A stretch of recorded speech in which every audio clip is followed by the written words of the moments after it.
काफी खुशी हुई इस चीज को देखकर कि भारत चेंजिंग की ओर जा रहा है अब अपने ओर। हमेशा सीखने की प्रवृत्ति रखिएगा। और आज के टाइम पे बाप रे, एक बहुत बड़ी समस्या ना कि दूसरे से प्रति जलन जरतुआही। जरतुआही समझते हैं हम लोग, बिहार का ठेठ भाषा है। पता नहीं आप लोग समझते हैं कि नहीं मतलब कौन कितना खुश है, मतलब उसका पड़ोसी जितना दुखी है वो उतना खुश है।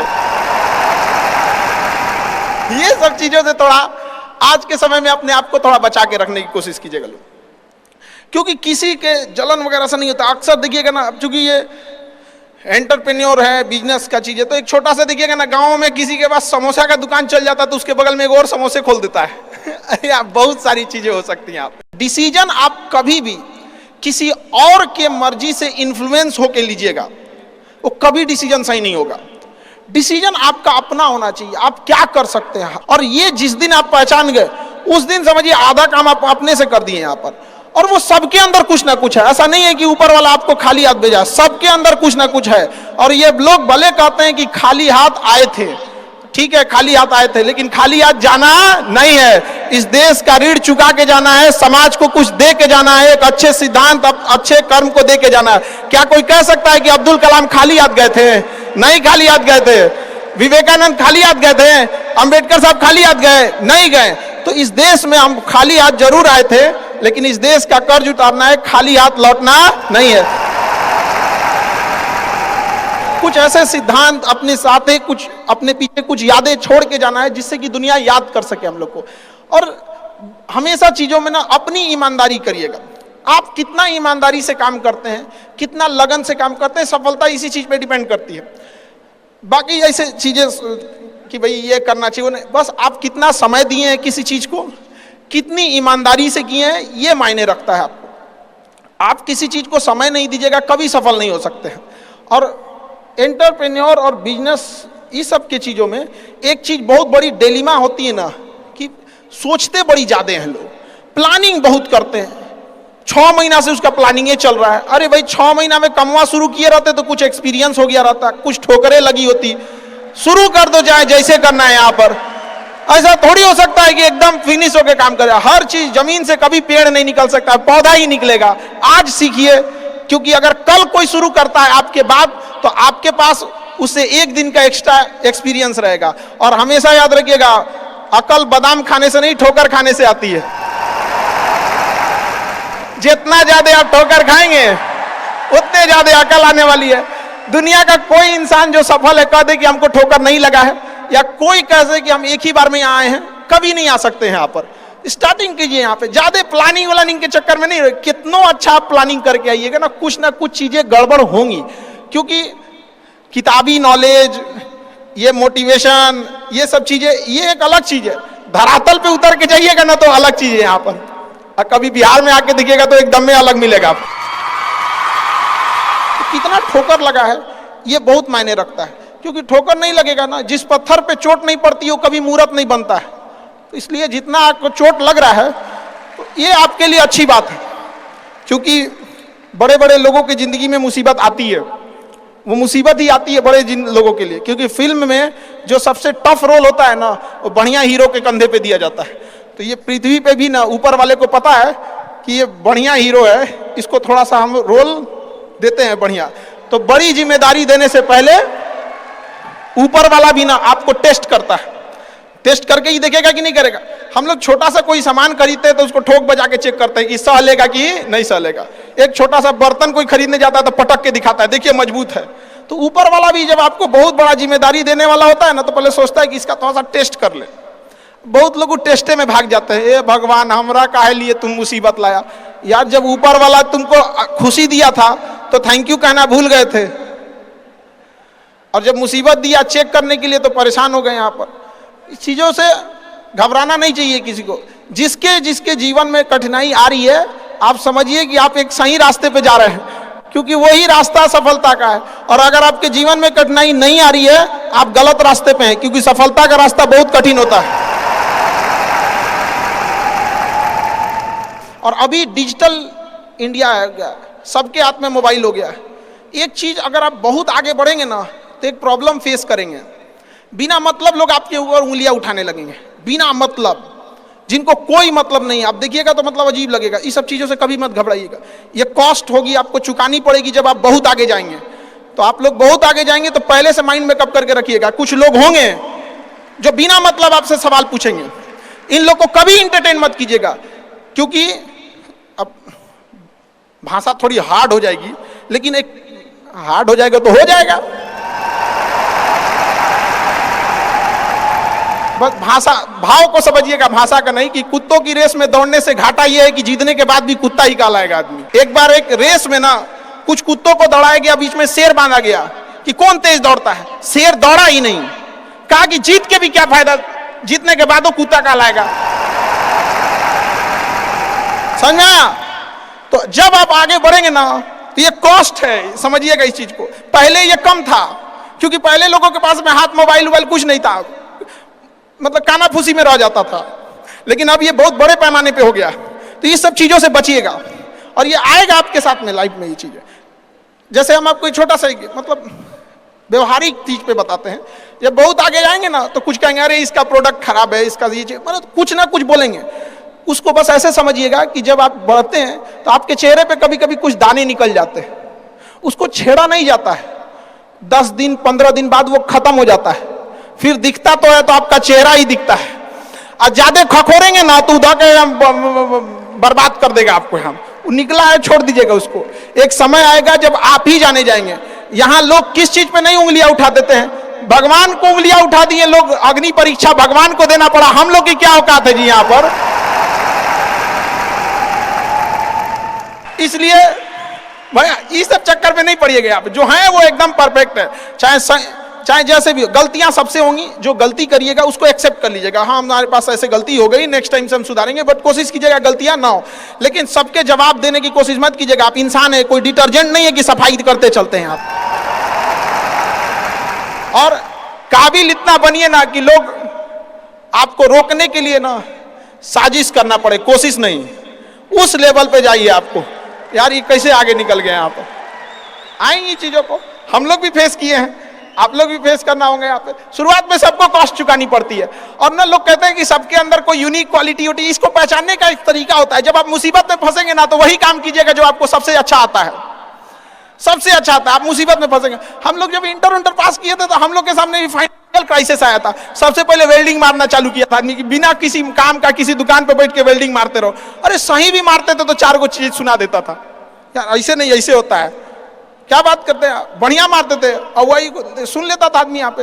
फिर धीरे धीरे किसी को पढ़ाना धीरे धीरे चालू किया आदमी। कुछ दोस्तों ने कहा कि भाई तुम पढ़ाओ, ठीक पढ़ाता है, तो आदमी उधर चला गया। तो आपको भी पता है कि आप किस चीज में अच्छे हैं, तो धीरे धीरे अपने आप के अंदर वो पहचानिए, उसको सुधारने की कोशिश कीजिए। और इधर उधर ज्यादा ध्यान नहीं दीजिए। मुसीबत आए तो अपने आप को एक बार थपथपाइएगा कि हाँ आप उस इलीट क्लास में हैं जिसके सामने मुसीबत आई है।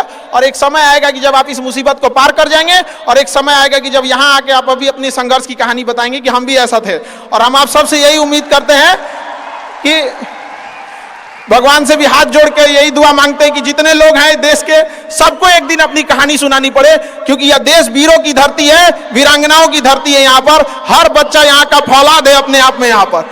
तो ये वक्त है अब ऋण चुकाने का।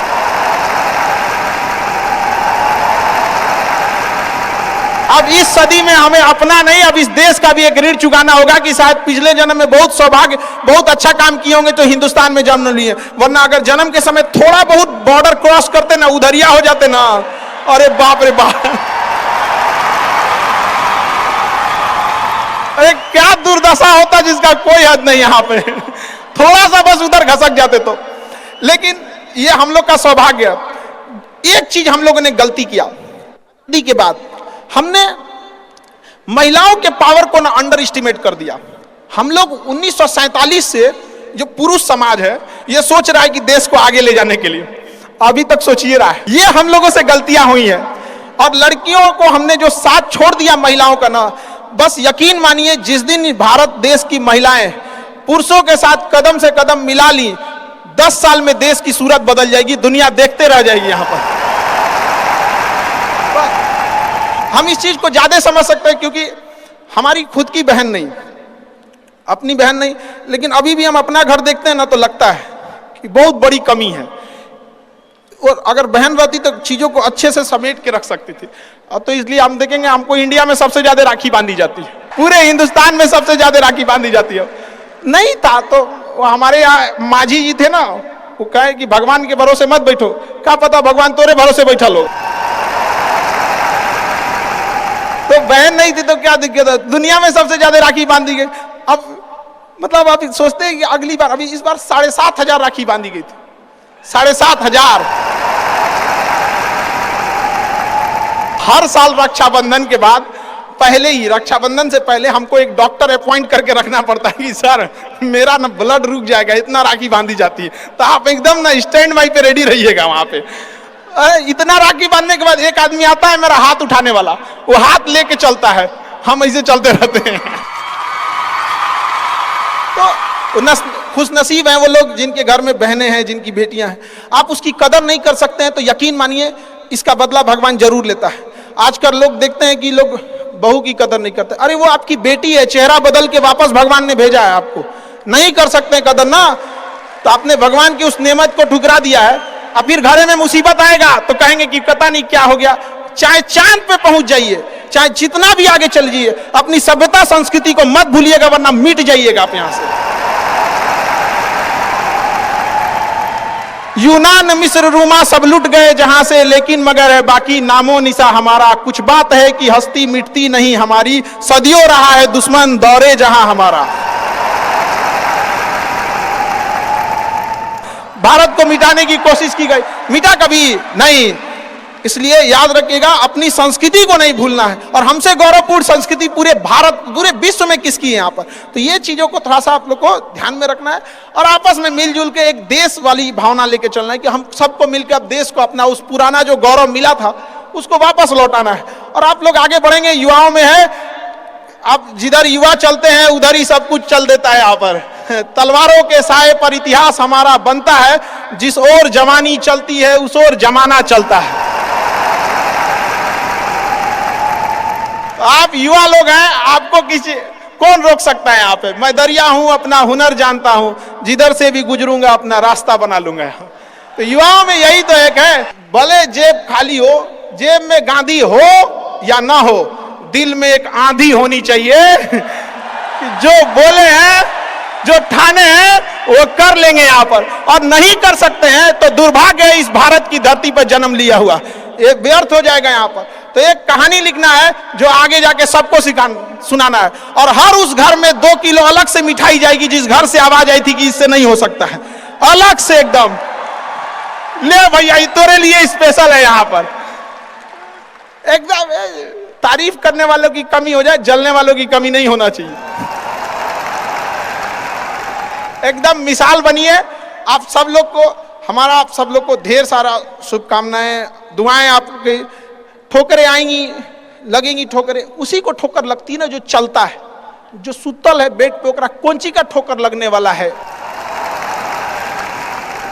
और ठोकर नहीं लगेगी तो नहीं आगे बढ़ सकते हैं। कामचोरों से तो इंडिया परेशान है, जो कुछ नहीं करता वो भी संडे को आराम करता है। अरे तोरे लिए कौंची का संडे यार, काम बस ईमानदारी से कीजिए। हम लॉकडाउन का एक छोटा सा एग्जांपल देते हैं। हमारे यहाँ एक लेबर था, जो नहीं काम करते हैं लेबर लोग, उनकी बहुत दुर्दशा हो गई लॉकडाउन में। रियल में एक्चुअली उनके साथ प्रॉब्लम क्या है ना, they don't have backup money. वो डेली कमाने वाले हैं, डेली खाने वाले हैं। उनका अगर 10 दिन का दिहाड़ी बंद हो गया ना तो उनके लिए बहुत दिक्कत आ जाती है। और लॉकडाउन में बेचारों के साथ क्या हो गया, अब इतनी पॉपुलेशन है, गवर्नमेंट भी कितना को देख सकती है, एक लिमिटेशन है वहां पर, तो उसके साथ बहुत दिक्कत आ गया। तो हमसे बेचारे, हम भी लॉकडाउन में खाली बैठे थे, तो हमसे बोले कि देखिए एक तो काम नहीं मिलता है तो हम लोग को महीना में 20 दिन मिलेगा, 22 दिन मिलेगा, हम लोग के पास बैकअप नहीं होता है। तो उसको हमने एक छोटा सा बात बोला कि भाई देखो, एक काम बस मेरा 1 महीना करके देखना, नहीं अच्छा लगे तो छोड़ देना। काम पे जाते कितने हो, तो बताया कि 8 बजे जाते हैं। अलग अलग शहर में वो काम करने वाले मजदूर जो आते हैं, मिस्त्री, उनका टाइमिंग अलग अलग हो सकता है। हमारे यहाँ 8 बजे आते हैं लोग, और फिर दोपहर में लंच करते हैं, शाम में 4-5 बजे, 5 बजे चले जाते हैं। तो 8 बजे के काम में आप कितने बजे जाते हो? कहा कि सर वही पहुंचते पहुंचते 7:15 हो जाता है, खैनी उनी बनाते बनाते चाय पीते 8:30 हो जाता है। हम कहे एक बात बताओ, ये आधा घंटा तुम किस में काटे? तो कहा कि जहां काम करने गए ना उनके में से। हम कहे नहीं, यही इस गड़बड़ है। आप अपनी जिम्मेदारी में से आधा घंटा काट लिए थे, आप वहां 15 मिनट पहले पहुंच के देखो। तो कहे आई क्या बोलते हैं मास्टर, पगला गए हैं एकदम। हम भाई देख तो 1 महीना काम करके देखो, बस तुम वहां 15 मिनट पहले पहुंच के देखो। वो इंसान 15 मिनट पहले पहुंच जाता था, 5 मिनट पहले ही काम चालू कर देता था, बाकियों के आने से पहले। लंच पे जाते थे तो जब सब चले जाते थे 1-8 मिनट लेट से लंच जाते थे, कुछ नहीं होने वाला है। 1-8 मिनट लंच के खत्म होने से पहले ही चले आते थे, बाकी लंच खत्म हो गया 10 मिनट बाद आ रहा है, वो लंच खत्म होने से 1-8 मिनट पहले ही चले आते थे। जब सारे लोग 5 बजे चले जाते थे तो 5:05 पे जाते हैं। तो हमसे कहें कि खान सर ये आप बता रहे हैं नहीं, बहुत उटपटांग बात बता रहे हैं आप। तो भैया 1 महीना काम कर लो, हाथ जोड़ लेते हैं। आज के टाइम पे जब वो 1 महीना काम किया, 10 दिन के अंदर लोगों को हो गया यार कितना ईमानदारी से काम करता है। आज उसको फोन से लोग बोलते हैं कि भाई मिस्त्री खाली हो, फोन से बोलते हैं। और लोग क्या कहते हैं पता है, इसको काम दे देंगे ना तो टेंशन नहीं है, टेंशन नहीं है, काम वही है। आप दुनिया में कुछ भी कीजिए, बशर्ते क्या कीजिए, ईमानदारी से। और आपके यहाँ जो काम करने आ रहा है ना, प्लीज उसका भी आप लोग, मतलब जो भी आप लोग एंटरप्रेन्योर है तो आपके अंडर में भी लोग काम करेंगे, उसका भी ध्यान रखिएगा एक परिवार की तरह। ये नहीं कि उसका भी रोक रख के सैलरी रख ले 2 महीना 3 महीने का, और उसके बाद कहेंगे कि चौपट काय हो रहे हैं। ऊपर वाले की लाठी में आवाज नहीं होता, इस चीज को हमेशा याद रखिएगा। देखिए जैसे बड़ी कंपनी, याद रखिएगा, बड़ी कंपनी कस्टमर तक डायरेक्ट नहीं पहुंचती है, बीच में एक डिस्ट्रीब्यूटर रखती है, डायरेक्ट कस्टमर को सामान नहीं बेचती है। अगर किसी बिस्किट कंपनी को तो सोचिएगा बिस्किट डायरेक्ट नहीं देगी, बीच में क्या रखती है, डिस्ट्रीब्यूटर रखती है। उसी तरह ऊपर वाला भी ना सबको हाथ में डायरेक्ट पैसा नहीं देता है, बीच में एक डिस्ट्रीब्यूटर रखता है। हो सकता है आप एंटरप्रेन्योर वही डिस्ट्रीब्यूटर है, आपके माध्यम से गरीबों का चूल्हा जलता है, आप मत मारिएगा। आप प्लीज उन गरीबों का हक मत मारिएगा। नहीं